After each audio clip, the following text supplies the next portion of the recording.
Sveiki, mėly žiūrovai. Naujas pranešimas apie lokių buvimą Kupiškio rajone.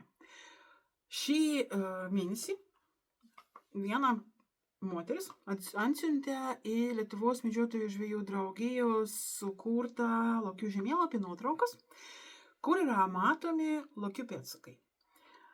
Iš pradžių galėtų gal atrodyti, kad tai yra panašu į barsuką, nes mes žinome, barsukas irgi turi 5 pirštus ir tas pėdsakas gali būti panašus, tik tas dydis yra skirtingas. Bet kitoje nuotraukoje matoma žmogaus ranka šalia tų pėdsakų. Lokio pėdsakai tai ne pats lokys, kas vaikščioja kažkur palei namų kaip kitą kartą, bet šitas nuotraukas irgi yra gana reikšmingos. Nes mes matome, kad vienoje nuotraukoje yra vienas pėdsakas labai didelis, o antras pėdsakas žymiai mažesnis. Tai ne barsukas, kas siekia lokio, bet galėtų pagalvoti, kad ten buvo suaugusi lokio patelė ir jauniklis. Nes tas antras pėdsakėlis yra labai mažas ir galėtų pagalvoti, kad tai yra tikrai jos palikonis kartu su ją kažkur vaikščiodavo. Ir ką tai reiškia? Tai reiškia, kad Lietuvoje galėtų būti, kad ir veisėsi tie lokiai. Tokie įrodymai buvo mūsų šalyje sufilmuoti irgi praeitais metais, kur buvo nufilmuotas lokiukas ant kelio. Jisai mažas, tokiai vietoj, kurį lokių patelė negalėtų pasiekti migruodama iš rytų pusės arba iš Latvijos. Tai reiškia, kad lokiukas visai mažas yra gimęs Lietuvoje ir buvo visur plačiai paskelbta, kad valio, mūsų šalies rūšių sąrašas yra papildytas dar vienoje rūšimi, nes jeigu gyvūnai veisiasi šalyje, tai reiškia, ta rūšis gyvena, o ne migruoja per šalį. Tai labai gerai. Mes visi džiaugiamės, nes lokys tikrai yra reikšmingas gamtos dalis. Ir dabar šios nuotraukos iš Kupiškio rajono, kur, jeigu jūs atsiminote, mes jau turėjome video įrašą apie šitą temą ir pasakojam, kad Kupiškio rajonas galėtų būti vadinamas vienu iš populiariausių tarp lokių, nes iš ten yra daug pranešimų. Ten yra didelis miškų masyvas, saugoma teritorija ir iš ten yra daug pranešimų apie lokių buvimą. Yra video, yra nuotraukos ir tai visą galima pažiūrėti ir patyrinėti lokių žemėlapyje. Jį galima surasti Lietuvos medžiotojų žvejų draugijos portale. Jeigu jūs pasuksite į pačią apačią, ten yra tas lokių žemėlapis. Kas yra įdomu? Tai šiais metais jau yra 23 pranešimai apie lokių buvimą skirtingose vietose. Tarp jų yra pranešimai irgi vakarų Lietuvoje, tarsi prie jūros lokiai buvo. Ir tuo pačiu metu irgi Latvijoje buvo užfiksuotas lokys šalia jūros. Būtent tą patį dieną, tai reiškia, kad galėtų būti vienos šeimos atstovai, kas kažkur ieško savo naujų teritorijų, arba galbūt skirtingų šeimų lokiai vienu metu pasiekė jūrą, turbūt į kurortą norėjo nuvažiuoti. Kas yra svarbu, kodėl yra svarbu kalbėti apie tokias nuotraukas, apie pranešimus, apie lokių buvimą?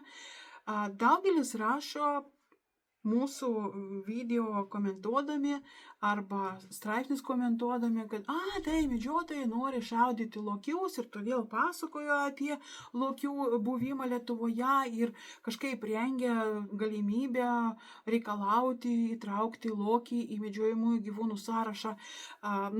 Tokiu būdu mes esame kaltinami ir žurnalas Medžioklė ir medžiotojai apskritai, bet mūsų tikslas yra papasakoti apie lokius visų pirmiausia, apie tai, kad jie yra Lietuvoje. Tikrai yra.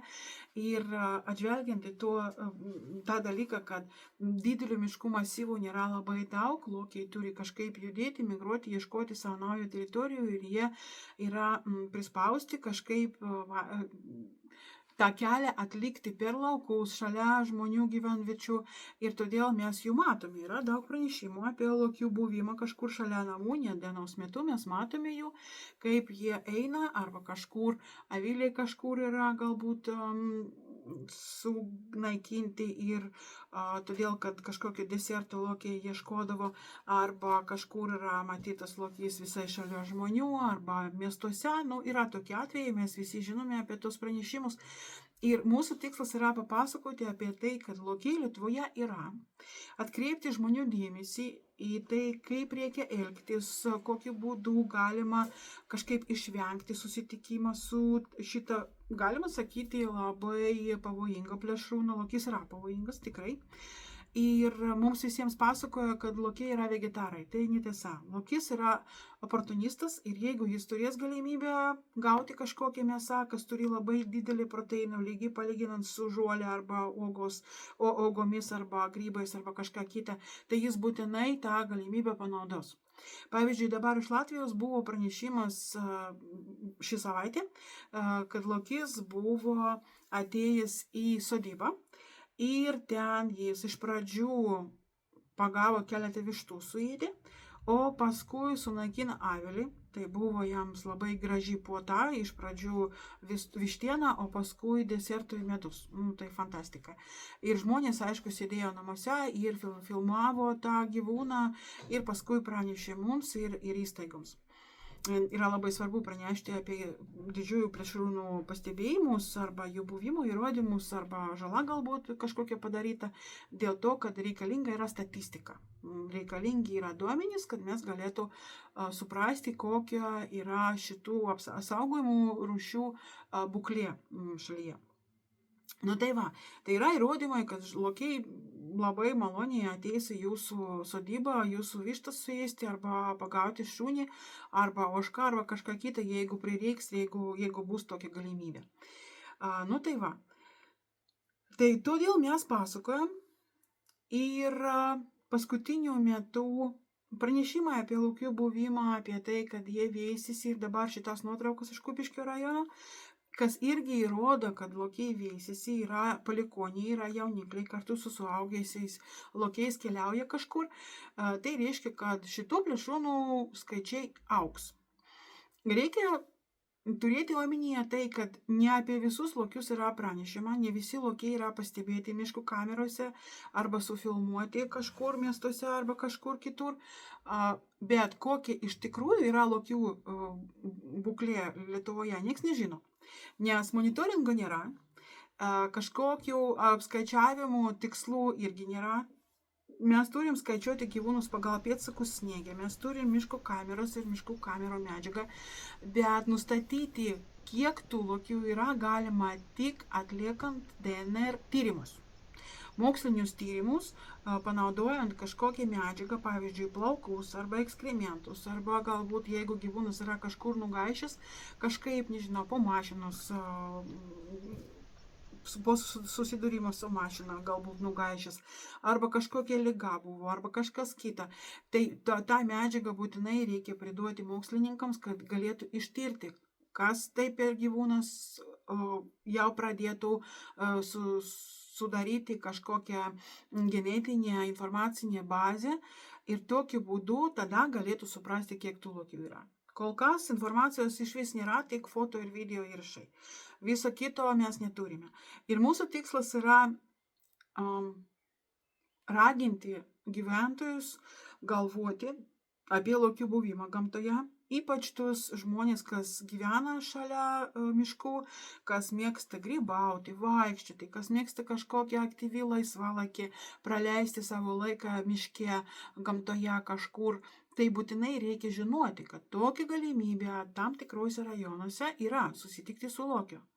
Ir dėkui tam žemėlapiui mes galim žinoti, kokiose vietose tie lokiai gyvena, pažiūrėti, suprasti, kada buvo pranešimas paskutinis apie lokių buvimą konkrečioje vietoje ir tada jau galvoti apie tai, kaip elgtis, jeigu mes einam į gamtą. Dabar pradeda grybai atsirasti, mes labai mėgstam grybauti, tai visi žino, ir buvo būtent dabar irgi, atsiprašau, kad tokia informacija yra iš Latvijos, nes iš Lietuvos kol kas negauname tokių pranešimų ir labai gerai, kad negauname. Grybautoja eidavo per mišką, grybautojas eidavo per mišką ir staiga pasigirdė urzgimą už nugaros. Įspėjimo urzgimo iš lokio pusės, tai šitie plėšrūnai taip daro, iš pradžių jie įspėja, kad jie ten yra ir galbūt reikia pasitraukti iš tos vietos, o paskui jis pradėjo siekti tą grybautoją. Ir mums visiems pasakoja, kad jeigu susitinki lokį miške kažkur arba lauke, nesvarbu, tai reikia išlikti ramiai, reikia stovėti, žiūrėti į lokį, ramiai jam sakyti, kad jis pasitrauktų, o negalima bėgti ir nueiti iš tos vietos galima tik žiūrint į lokį, negalima pasukti nugarą. Bet galima įsivaizduoti, kad žmogus tokioje situacijoje, pamatęs lokį arti savęs ir lokis ją siekia, žmogiškai yra kažkaip pasitraukti ir apsisaugoti savęs. Tai žmogus lipo ant medį ir iš ten pradėjo šaukti ir mesti šakas ir gintis nulaužtą šaką nuo to lokio nepatiko, jis išėjo. Paliko tą žmogų ramybėje ir jis galėjo ramiai grįžti saugiai į savo mašiną ir nuvažiuoti namo. Bet tai galima suprasti, kad tai yra žmogiškai normali reakcija, bet lokiui tai gali nepatikti. Ir vienas iš mūsų tikslų, pasakojant apie lokius Lietuvoje arba Baltijoje išvis, yra raginti įstaigas pradėti mąstyti apie monitoringo galimybės, nes tai yra pradžia. Dabar yra sakoma, kad Lietuvoje yra apytiksliai 10 lokių. Plius minus. Pagal šitos kamerų įrodymus ir lokių pastebėjimus galėtų prileisti, kad yra apytiksliai 10 lokių. Bet mūsų kaimynai Latvijai susidūrė su tokia situacija prieš apytiksliai 15 metų ir nuo to laiko populiacija vystosi ir dabar oficialiai yra pranešama, kad yra įrodyta apie 190 lokių buvimą Latvijoje. Bet neoficialiai tai yra žinoma, kad jų yra labai daug. Daugiau, nes 190 tai yra genetiniai įrodymai pagal oficialiai mokslinį monitoringą, bet tai yra daug pranešimų apie lokių, yra video įrašai, yra visa kita ir reiškia, kad Latvijoje galėtų būti daugiau nei 200, galbūt ir 300 lokių galėtų būti. Ir tai reiškia, tai buvo prieš 15 metų Latvijoje buvo 10, dabar yra apie 300. Tai pas mus dabar yra 10, tai galima prileisti, kad po 10 metų jų bus labai daug. Ir tai reiškia, kad tokių susitikimų su lokiais kažkur miške daugės ir žmonės turi visų pirmiausia žinoti, kur tie lokiai yra, kiek jų yra Lietuvoje ir kaip elgtis. Tai yra pats pagrindinis dalykas, kaip elgtis susitikus su lokiu. Yra tokie atvejai, kur, pavyzdžiui, žmonės vaikščioja su šunimis. Amerikoje yra sufilmuoti tokie video įrašai, kur žmonės vaikščioja su šunimis ir susitinka lokį ir lokis artėja. Tas žmogus bando trauktis iš tos vietos, bet lokis siekia. Ir jo tikslas yra ne žmogų užpulti, bet pagauti tą šunį. Nes šuo yra, lokiui toks galimas maistas. Ir ką daryti tokiai situacijai, kaip pasitraukti, jeigu tu neturi ginklą, kaip galima savęs apsisaugoti. Žmonės turi žinoti apie tai ir todėl mes irgi labai daug kalbame apie lokius. Tai kaip apsisaugoti nuo lokio? Viena iš galimybių yra labai, galima sakyti, gera, tai yra naudotis pipirinį dujų purškalą ir jis yra labai veiksmingas, labai toli gali siekti 5-6 metrai. Tai jeigu lokys artinasi, reikia paimti tą purškalą ir jam tiesiai į veidą purkšti. Labai nemėgsta jie šitą purškalą, yra įrodymai, video įrašai ir patirtis iš kitų šalių irgi tikrai yra gera. Naudojant šitą purškalą, kurį galima įsigyti internete, skirtingi gamintojai siūlo, vieni yra ištirti ir išbandyti realiuose situacijose, kiti ne, bet tikrai, jeigu jūs gyvenate rajone, kurie lokiai yra pastebėti, tikrai patartų jums turėti tokią purškalą, einant į mišką grybauti arba vaikščioti, arba, žvejoti kažkur miško ežeruose arba kažką kitą daryti, kempingus statyti. Dabar visi mėgsta poilsį gamtoje, vasara yra šilta ir tikrai norisi kažkur į gamtą išvažiuoti, tai būtinai reikia turėti irgi tokią savo saugiklį prieš lokį. Kaip kitokia situacijoje turėtų elgtis žmogus, galimybė apsiginti nėra labai didelė. Aišku, galima trauktis į savo mašiną, išvažiuoti, į medį lipti, lokiai gali įlipti į medį greičiau nei žmogus, plaukti irgi nepatogu ir lokys gali plaukti greičiau. Ir pavyzdžiui, vyras galbūt sugebės išlaikyti ramiai elgseną ir galbūt gintis nuo to lokio, bet jeigu mes kalbame apie vaikus arba moteris, kažkokį senausą amžių, tokia įsivaizduokite, močiutė tokia grybautoja miške kažkur eina ir lokys staiga. Situacija gali būti visai nemaloni ir rezultatai žiaurus ir skausmingi. Tai ką galima daryti?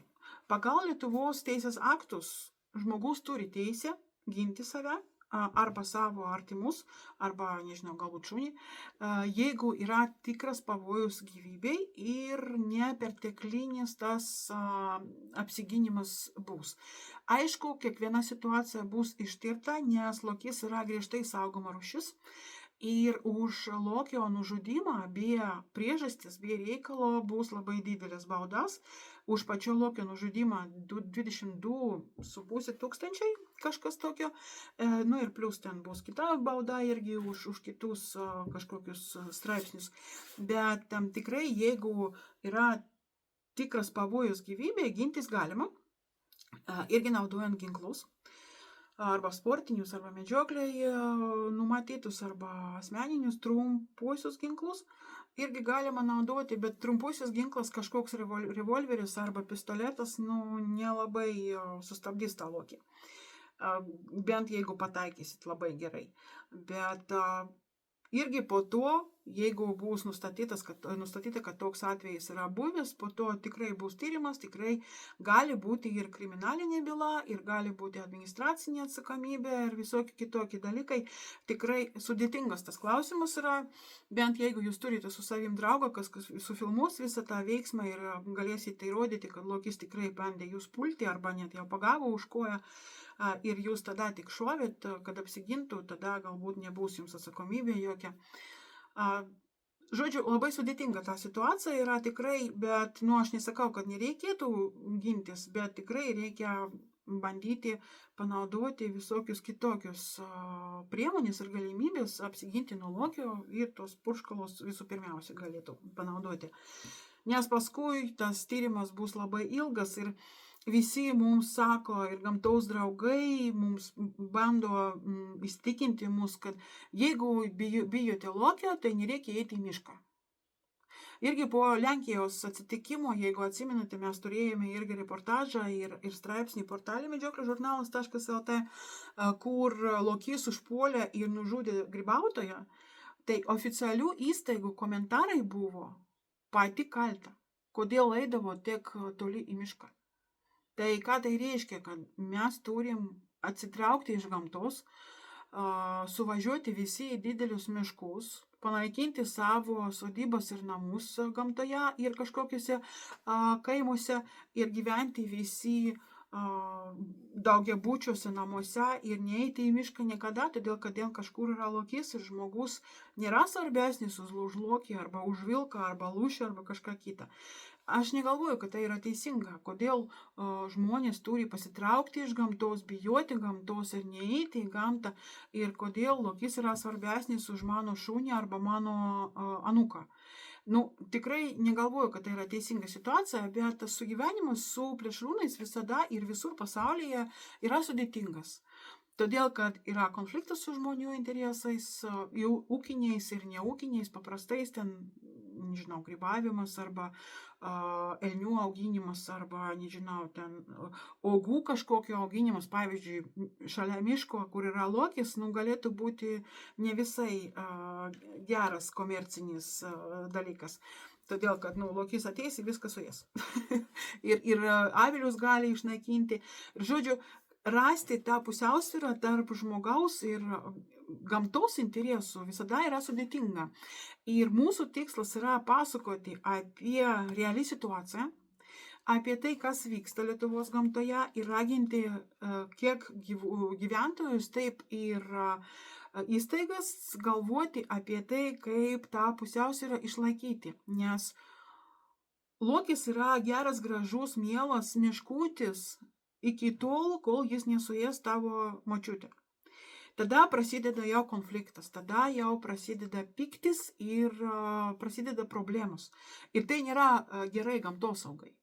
Todėl reikia jau dabar galvoti, ką daryti, kaip elgtis, kaip saugoti save ir savo artimuosius ir savo sodybą ir visą kitą nuo lokio, nes jų daugės. Ir šitos nuotraukos iš Kupiškio rajono tikrai yra įrodymas, vienas iš įrodymų tam, kad lokiai veisiasi Lietuvoje ir jų skaičiai augs. Vasaros dabar yra šiltos, žiemos irgi šiltos, yra afrikinis kiaulių maras, kas pjauna šernus ir pagal Estijos patirtį nugaišę šernai yra tikrai labai geras maisto šaltinis plėšrūnams.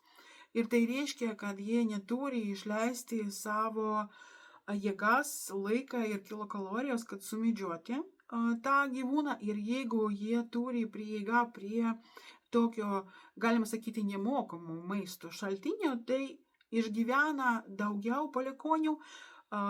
Patelės gali turėti daugiau palikuonių. Estijoje yra daugelis kartų užfiksuoti 4 ir 5 meškiukai šeimose. Ir tai reiškia, kad ir pas mus irgi taip gali būti.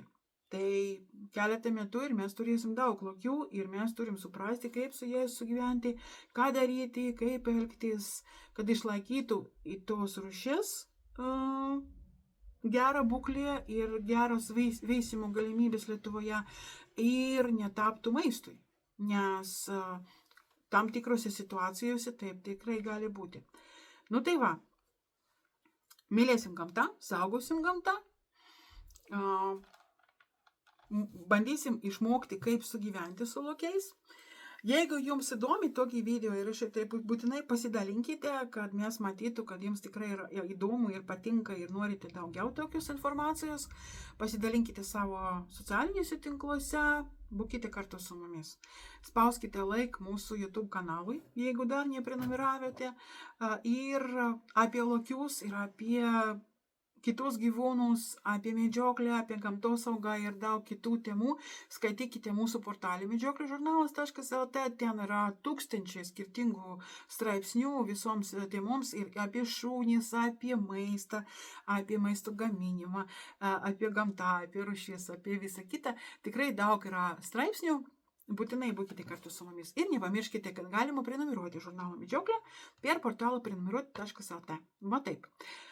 Ačiū Jums, rašykite komentarus, rašykite klausimus, mums tai yra labai labai svarbu ir kiekvienas klikas, kiekvienas laikas irgi yra labai svarbu. Nu tai va, ačiū Jums, kad žiūrėjote ir medžioklė valio ir gamtai valio. Viso gero.